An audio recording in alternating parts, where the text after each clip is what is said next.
LibriVox.org. Recording by Christine.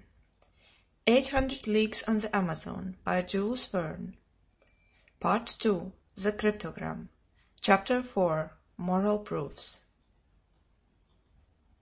The warrant against Joam da Costa, alias Joam Garral, had been issued by the assistant of Judge Ribeiro, who filled the position of the magistrate in the province of Amazones, until the nomination of the successor of the late justice.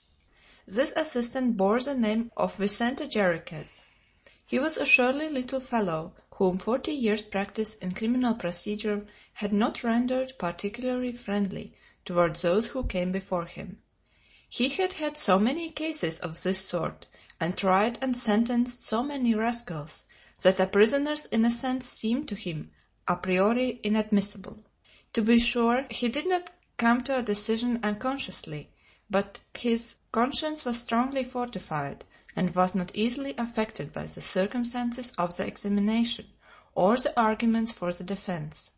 Like a good many judges, he thought but little of the indulgence of the jury, and when a prisoner was brought before him, after having passed through the sieve of inquest, inquiry, and examination, there was every presumption in his eyes that the man was quite 10 times guilty. Jarriquez, however, was not a bad man.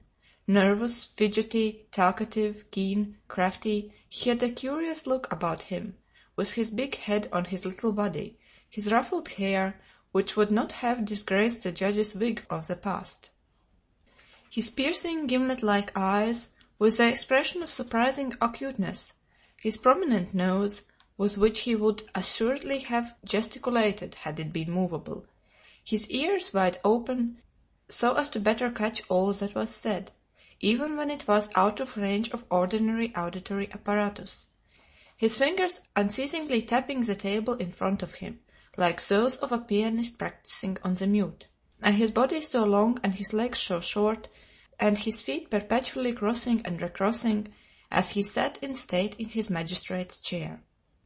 In private life, Jarriquez, who was a confirmed old bachelor, never left his law books, but for the table, which he did not despise, for chess, of which he was a past master, and above all things for Chinese puzzles, enigmas, charades, rebuses, anagrams, riddles, and such things with which, like more than one European justice, thorough sphinxes by taste as well as by profession, he principally passed his leisure.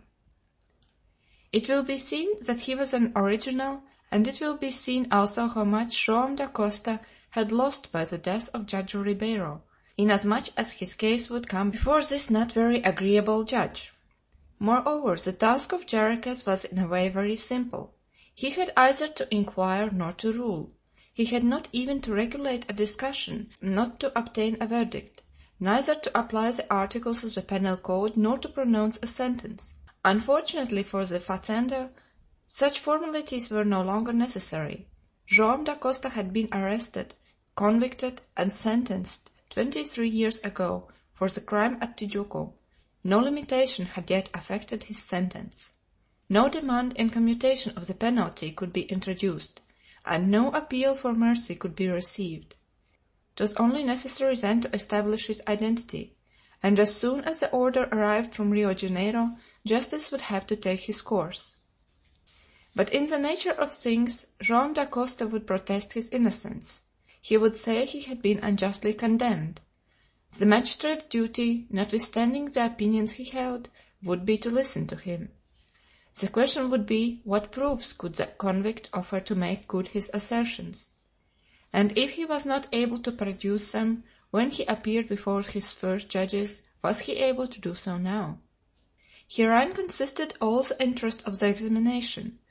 There would have to be admitted the fact of a defaulter, prosperous and safe in a foreign country, leaving his refuge of his own free will to face the justice which his past life should have taught him to dread. And herein would be one of those rare and curious cases which ought to interest even a magistrate, hardened with all the surroundings of forensic strife. Was it impudent folly on the part of the doomed man of Tijuco, who was tired of his life, or was it the impulse of a conscience which would at all risks have wrong set right? The problem was a strange one, it must be acknowledged.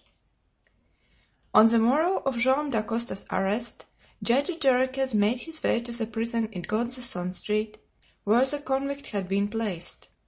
The prison was an old missionary convent, situated on the bank of one of the principal igorapes of the town. To the voluntary prisoners of former times there had succeeded, in this building, which was but little adapted for the purpose, the compulsory prisoners of today. The room occupied by Joam Dacosta was nothing like one of those sad little cells which form part of our modern penitentiary system, but an old monk's room, with a barred window without shutters opening on to an uncultivated space, a bench in one corner, and a kind of pallet in the other. It was from this apartment that Joam Dacosta, on this 25th of August, about 11 o'clock in the morning, was taken and brought into the judge's room, which was the old common hall of the convent. Judge Jarriquez was there in front of his desk, perched on his high chair, his back turned toward the window, so that his face was in shadow, while that of the accused remained in full daylight.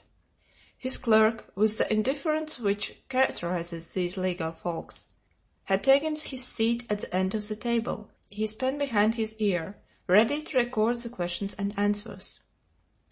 Joam Dacosta was introduced into the room, and at a sign from the judge the guards who had brought him withdrew. Judge Jarriquez looked at the accused for some time.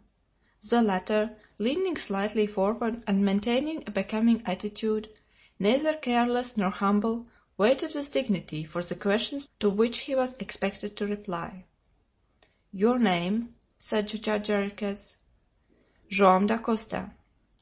"Your age?" 52. "Where do you live?" "In Peru, at the village of Iquitos."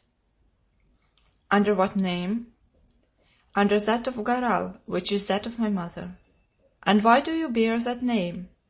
"Because for 23 years I wished to hide myself from the pursuit of Brazilian justice." The answers were so exact, and seemed to show that Joam Dacosta had made up his mind to confess everything concerning his past and present life, that Judge Jarriquez, little accustomed to such a course, cocked up his nose more than was usual to him. "And why," he continued, "should Brazilian justice pursue you?" "Because I was sentenced to death in 1826 in the diamond affair at Tijuco." "You confess, then, that you are Joam Dacosta?" "I am Joam Dacosta." All this was said with great calmness and as simply as possible. The little eyes of Judge Jarriquez, hidden by their lids, seemed to say, "Never came across anything like this before."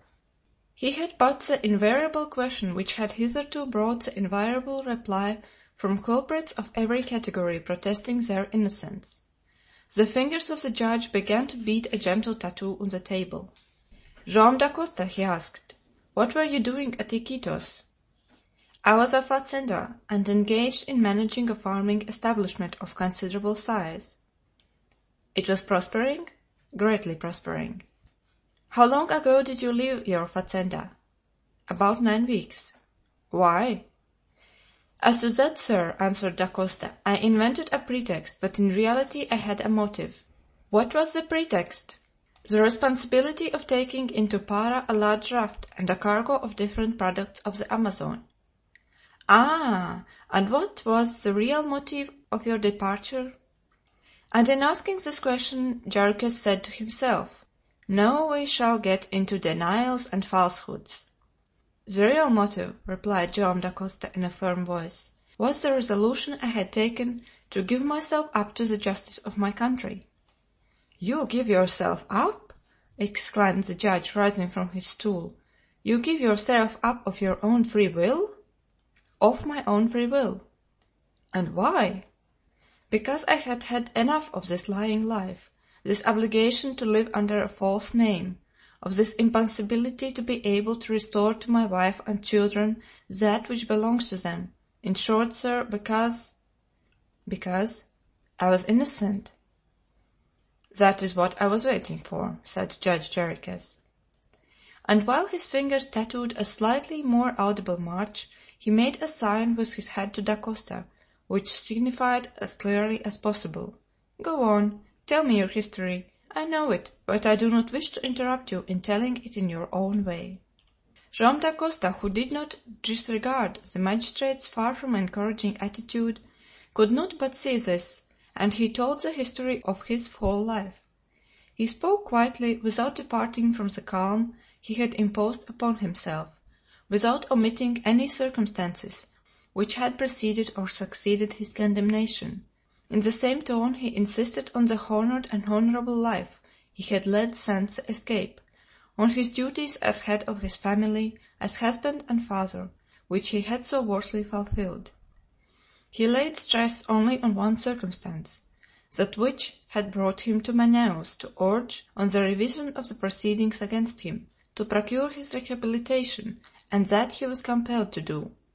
Judge Jarriquez, who was naturally prepossessed against all criminals, did not interrupt him.